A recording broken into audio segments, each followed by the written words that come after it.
Good evening, everybody, and welcome to another Pirate King Kitchen Wednesday night Q&A. Glad to have you with us. Tonight, our guest is a barista. Following on from our Queen of Cakes and our Master Butcher, we have a barista with over 10 years experience who is going to take us through all things coffee. So, without further ado, I will introduce our very special guest for tonight, Tom Adkins. I will even unmute your mic, Tom. How are you tonight, mate? Yeah, good, thank you. How are you doing? I'm very well. Yes, it's a lovely night up here today. So you're based down in Rugby. Are you been getting the good weather we've been getting during lockdown? Yeah, we've been getting loads of good weather lately. Kind of trying to enjoy it while we can. It's getting quite hot right now, but yeah. But unfortunately, you're furloughed at the moment, so people aren't getting to enjoy any of that coffee goodness in the cold and the hot weather. So maybe we can talk about some cold coffee stuff later on once we get all the hot stuff out of the way. Yep, we can talk about that, cold brews and some ways of making coffee better at home as well.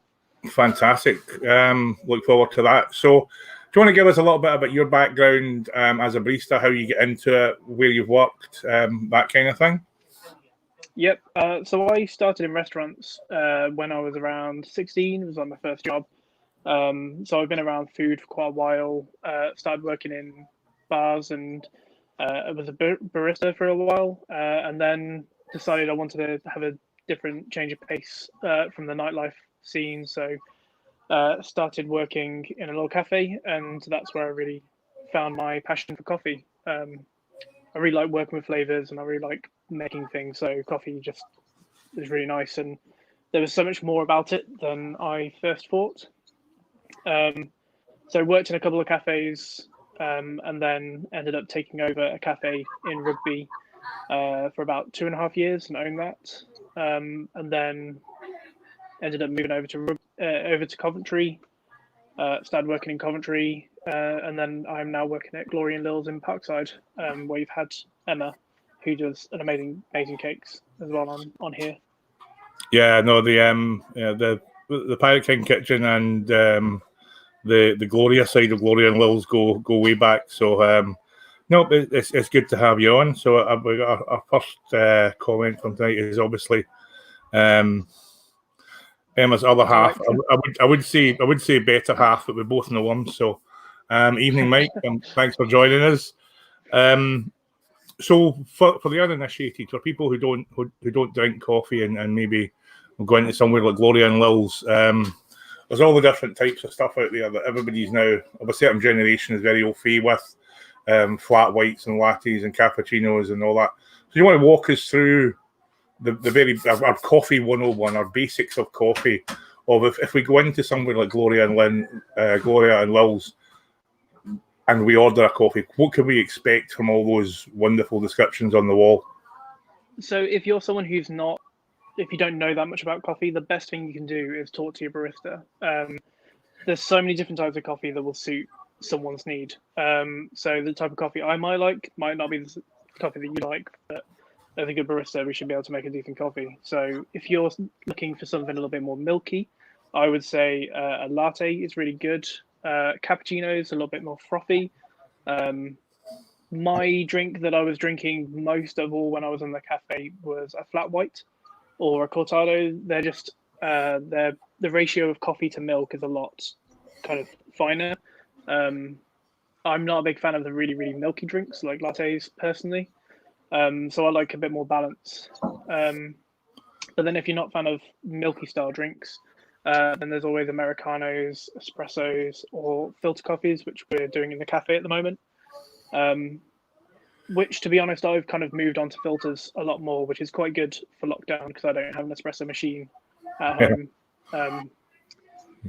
But filter coffees, you can have a wonderful range of different types of coffee. You can get more out of the coffee as well, I find. So what's, again, go back to the uninitiated, what's the difference, say, between an espresso and an Americano? How from a cup point of view, if you had ordered an espresso and you ordered an Americano, what what are the fundamental differences between those two coffees, and how do you make them? So we do get this sometimes. People want to just kind of go for the cheap coffee and they'll order an espresso. But an espresso is a very strong coffee. It is just about an ounce, maybe 2 ounces, depending on where you go. And it's a very intense coffee. You can only get from an espresso machine really, because you need the high temperature and high pressure. Americano, you use that espresso, but you pour it over hot water. Okay. It's kind of like a longer way of having an espresso, really. Okay. So that segues not quite well into our first question from David Allen, who is wanting to know what's the secret to making the perfect flat white. He always ends up making cappuccino. It's really you want to make the milk foam not as much as a latte. So if you froth the milk too much, you're gonna have cappuccino. So the idea is you want to froth the milk just a little bit, depending on what kind of espresso machine that you might have. The way that I normally teach people when they're starting to learn how to use a coffee machine is that when you put your milk jug all the way in to the steam wand, you'll start hearing a bit of a hiss. When you start hearing that kind of like fine sound, for a flat white, you want maybe 2 seconds of that hiss sound, and then bring the milk back into the steam wand and get it hot. For cappuccinos, you want longer sound of that hiss. So if it's turning into more of a cappuccino, just try and dial back your foam. Okay. And if we're making these during lockdown, and those of us who don't have coffee engines in our house, how would we go about doing that at home, Tom? The easiest way of trying to make a latte or cappuccino or flat white style drink, you kind of need two things really. You need a mocha pot, so something like this. This is the closest thing you can get to try and make espresso, and it's really cheap. They usually start from about £10. You can get them in supermarkets and stuff. And then you also need a pan to warm up some milk, and then something like a cafetiere as well. So you can just warm your milk up in a pan, pour into your cafetiere, and then just kind of froth it that way. And then if you froth it too much, you can always pour away some of the froth, or you can spoon on the froth if you like. Okay. But that's the best way to make a cappuccino or a latte or something at home. No, that's great advice. Mike's got a quick question here. So he's saying he loves his V60 in the morning, but is there anything special he can do to it aside from a simple drip? So first off, what's a V60? A V60 looks something a bit like this. Luckily, I had these prepared. Okay. So what you do is you have your filter paper. It's like a little cone, and you pop that in. Couple of tips when you're brewing any of these kind of brew methods. Always heat up your V60. So you pour a little bit of hot water into it. Same with your French press. Always warm the stuff up first, because you're going to get more out of your coffee that way. Stops the flavor compounds kind of disappearing. And then you want to make sure that you've got your scales. So you want to do 15. You want to do a bloom, which kind of you pour about 50 grams of water or so into your V60 with your coffee, and that kind of helps let the carbon dioxide kind of go out. So you're going to get better flavors coming through, and then you do about 2 pours. I'm planning on doing a video about the V60 soon on my YouTube channel as well. Okay, hold on, and I will plug your YouTube channel. Right, it's this is the official YouTube address. It's a bit of a mouthful. What we'll do is we can, maybe once the live stream's finished, Tom, you can stick that link in the comments below. If people go to your Instagram, which is Knit Slips, which you will have to explain. Once if they go to your Knit Slips, will they be able to get your YouTube channel from there? Yeah, so in my Instagram bio, there's a link to my website, and that's got YouTube and Instagram. It's also got blogs that we're doing as well. So, yeah. Perfect. That'd be great. So it's a good source of reference for if anybody's watching this on replay, or at a future time, if they go into the comments and just look for Tom's comment, he'll leave a link to his YouTube channel, and all that stuff will be there for you. Great. So tell me about the knit slips. What's that all about, mate? So after my cafe kind of stopped a few years ago, I kind of needed something to help switch off my mind a little bit because it was very stressful. And I got myself into knitting, and then me and my partner were driving down to Cornwall, I think, and I was just trying to think of funny pun names for a knitting Instagram page, and just thought knit slips sounded kind of funny. So yeah, I've been knitting for about 2.5, coming up to 3 years now. So it's now kind of blending a bit of my coffee love and knitting and crafting and stuff into these pages. Okie dokie. Well, I mean, it's good to have this is my hobby, so I suppose knitting's a perfectly acceptable hobby. So what do you do with your knitting? Is it clothes or? Yeah, so I've got a few designs. The past couple of years, I've been able to go to a couple of craft fairs, and I normally sell hats, but I've been designing jumpers and all kinds of bits.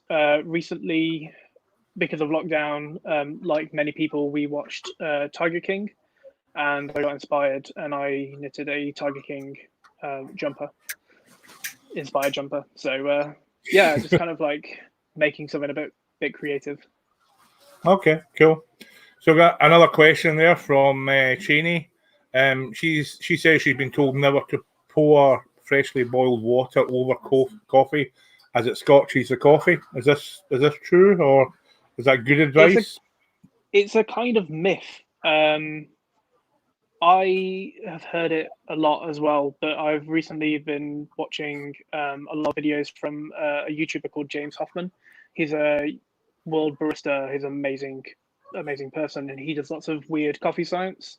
But really, kind of as soon as the hot water hits the coffee, it drops down to about 94, 96 degrees. And you got to think the coffee is roasted about 200 degrees or so anyway. So you pouring boiling water is not really going to burn the coffee. It's already been cooked as high as 200 plus degrees. So I wouldn't worry too much about boiling, like having the water just off the boil. I tend to do that, and I've done some tests, and I've not really noticed any difference.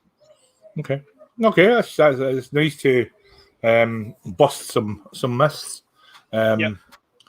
So what you talked earlier on about being able to make better coffee at home. So can we start about what about the storage of coffee? Obviously, some people buy full beans and grind them themselves. Some people buy pre-ground. What's the best way to store these at home? I would recommend, if you are planning on, at the moment, we're all having to kind of make coffee at home a bit more because we can't go out. But I would say invest in a coffee grinder. Hopefully we'll be able to go to coffee shops soon. But you can get electric grinders starting from around £80 are quite good. Again, I can try and leave a comment or something about some decent ones that I've seen. I have a Sage grinder, which I think is on Amazon is around 170 or so now. But as soon as coffee's ground, you start losing flavor. So if you're buying the pre-ground coffee, it's already losing that flavor as soon as they've done it. So if it's been sitting on the shelf for a couple of weeks or so, it's not going to be as good. So if you get the beans, it doesn't lose the flavor as much because it's whole. So you're just going to have much nicer, fresher coffee. Also, if you're someone like me, actually it depends on your brewing method, because most of the coffee that you would buy ground is probably good for a French press. But if you're wanting to make a mocha pot or an AeroPress or a V60, that's going to be too coarse. So you want to have a slightly finer grind. So with a grinder, you can fine tune it. Also, it's a good investment. You can look at getting a hand grinder. So if you're someone who works in an office, and then after this lockdown, you're going to want to have nice coffee at your work, and you don't want to be touching other people's things, then getting a hand grinder. They're quite small and portable, so you can pop that in your bag and have great coffee at your office as well. Plus a little bit of a workout. Yeah, is the hand grinders are a bit of a pain because they do take effort, which is why I prefer my electric one. But if you're someone on the go, I'm planning if we're able to do a bit of traveling at some point, I'm planning on getting a hand grinder just so that I can make fresh coffee at home or wherever I am. Cool. Right, I'm going to play one of my little plugs in an attempt to get some funds to finance this channel. So we'll be right back after this.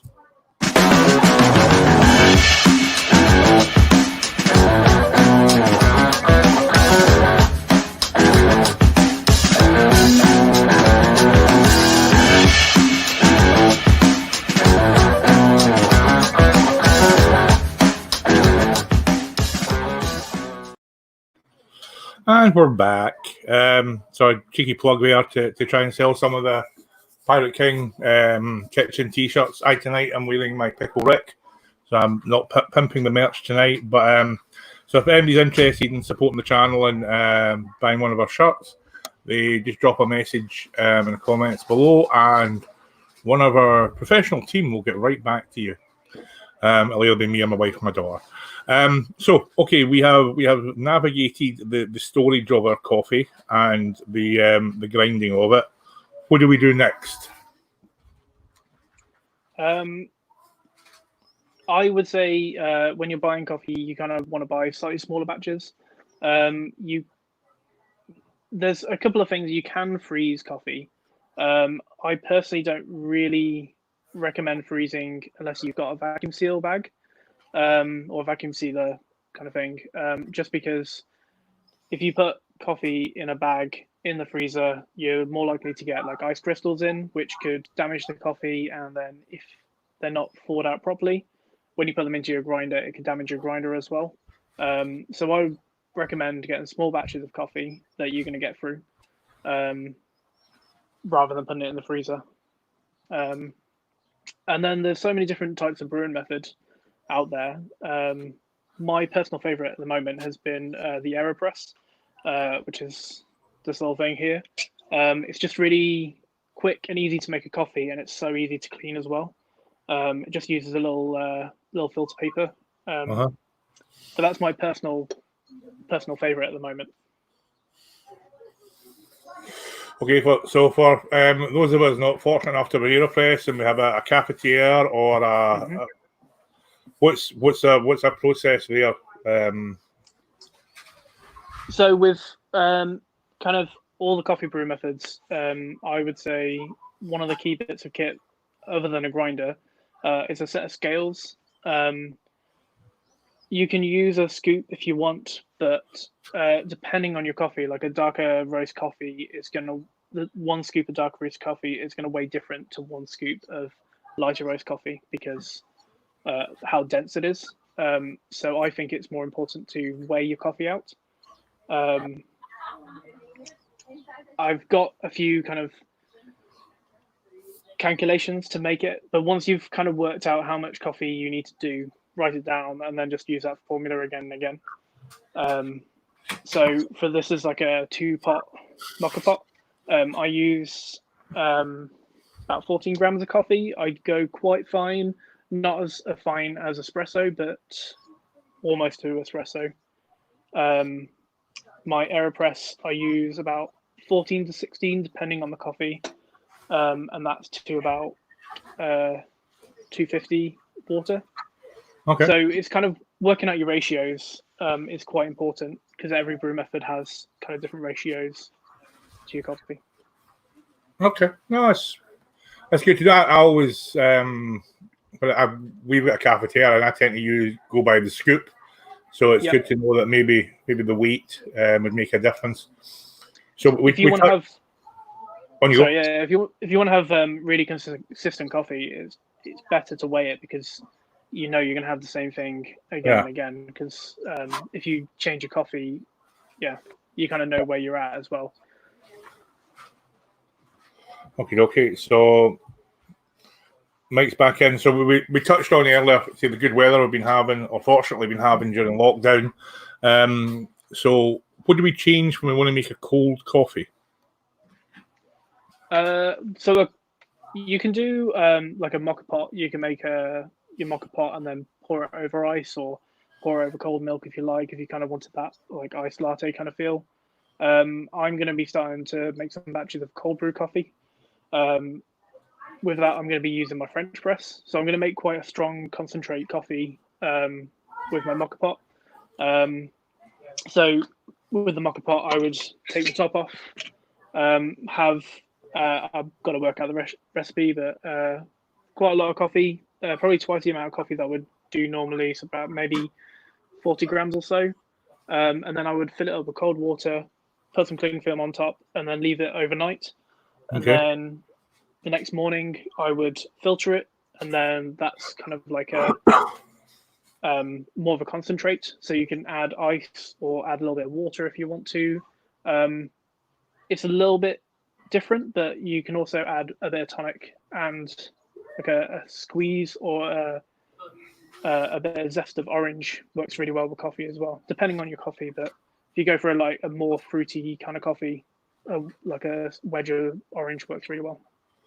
Would I be correct in saying that the cold brew is the coffee that we use for making espresso martinis, if we were that way inclined? Possibly. When I've worked in bars, we normally just have espresso that we've pulled and then just let cool down. But cold brew is more like just a cold filter. But you can make just a normal like French press or something and then pour it over ice. That is one way of doing it. You get different flavor compounds coming out, whether you do like a low and slow kind of cold water, different like compounds come out of the coffee. Just having cold water and letting it just kind of like soak, or if you add hot water and then pour it over ice. Okay. So it's a good experiment if you want to try. You can try making a batch and letting it cool overnight, and then try brewing a hot brew and then pouring it over ice and see what the difference does. So it's what one of our regular viewers likes our espresso martinis. So if we want to make like a coffee concentrate, what would you say is the best type of coffee to use for that? For espresso martini, I would say go with the mocha pot if you've got one. You're going to get a much stronger coffee that's going to work better with a martini kind of style drink. Okay, cool. Yeah. Mike was just asking a quick question there, going back to the AeroPress. Are you a single or a double filter guy? Single. Yeah. I don't feel the need to do a double filter personally. And I prefer the paper ones. You can get metal ones that are reusable, but I think there's like a slight difference in taste, so I prefer using the paper. Okay, obviously Mr. Connell's overcompensating for something there with his second filter. And his follow-up question to that is, I don't know if I pronounce this, probably Dalgona coffee craze. I've not tried it. I've seen it. I'm quite happy to say it. I'm a coffee snob. I can't stand instant coffee. I've seen people trying to make a better version of it, not using instant coffee. But I won't even allow instant coffee into the house. So what's your stance on the likes of the coffee machines that you know, the pod coffee machines? Are they a good middle ground, or are they evil as well? They're a better middle ground. I think it depends on your personal taste. Like because I've been working with coffee for so long, and I've been working on good coffee machines and with good coffee, I find it hard to use those kind of pod machines. Usually because the coffee is not that great, because it is pre-ground and it's been sitting in that packet for quite a while. Yeah. I'm not a fan of Costa or Starbucks. I don't like their coffee. So yeah, I'm a bit of a coffee snob when it comes to it, but it depends on your taste. Like if you like that kind of coffee, then go for it. The machines are quite good. They're quite handy. Mm-hmm. Yeah. Yeah. I suppose from a household point of view, if you don't have a full size kind of coffee engine or the space for a coffee engine, as you say, it is a compromise. But I suppose it's slightly better to instant coffee. Yeah. And the range of drinks you can get on them is, it saves you having lots of different pieces of equipment where you can just throw your little capsule in and you have a drink. I have the same kind of. I'm more a food guy, so I have the same approach when it comes to certain things where I don't see the point of them because I can make it. But I appreciate the point of view that somebody might not have all the kit and the knowledge that I've got to actually do that. So, going into the supermarket and getting a takeaway or whatever, or it's perfectly acceptable. But if you've got it is nice to occasionally go out and try the real thing, so that you've got a benchmark then to go, oh, that's what a proper coffee or a proper latte or a proper cappuccino should taste like, and it gives you a bit of a benchmark. Yeah, I completely agree. Cool. Well, we are running up to a half hour, so I'm going to play another little plug there to encourage everybody to like, subscribe, and share.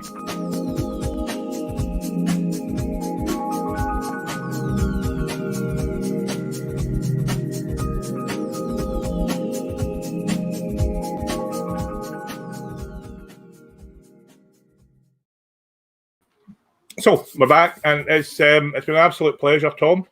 Thank you very much for your time tonight and your knowledge, and nice to see you prepared with a few props here, because it certainly cleared up for me what some of the terminology is. And if you drop your YouTube channel and all that, your Instagram stuff, in the comments below, people can link to your channel and any more information.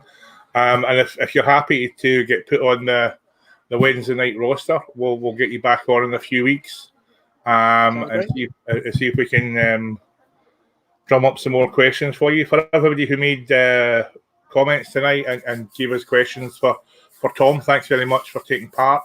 Again, as always, thanks very much for watching the channel. Still getting fantastic views on a Saturday and a Wednesday, and that's down to you guys.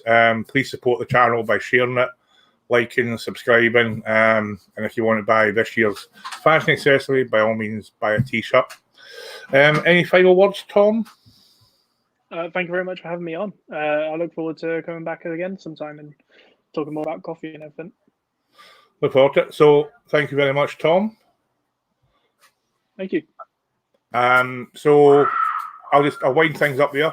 Sorry it's a bit noisy tonight. Obviously, it's a nice night and we're outside, and lots of kids out enjoying a little bit of freedom, a little bit of fresh air in this difficult time. So I hope everybody's staying safe, staying well. Thanks for watching the channel. We're not doing a cook along on Saturday. We're doing a demo, a special. We're going to have a look at prawns as a kind of food type. We're going to do 3 or 4 funky things with different types of prawns. So please join us at lunchtime on Saturday. I look forward to seeing you. Until then, I'm the Pirate King. Thank you very much for joining us. See you soon.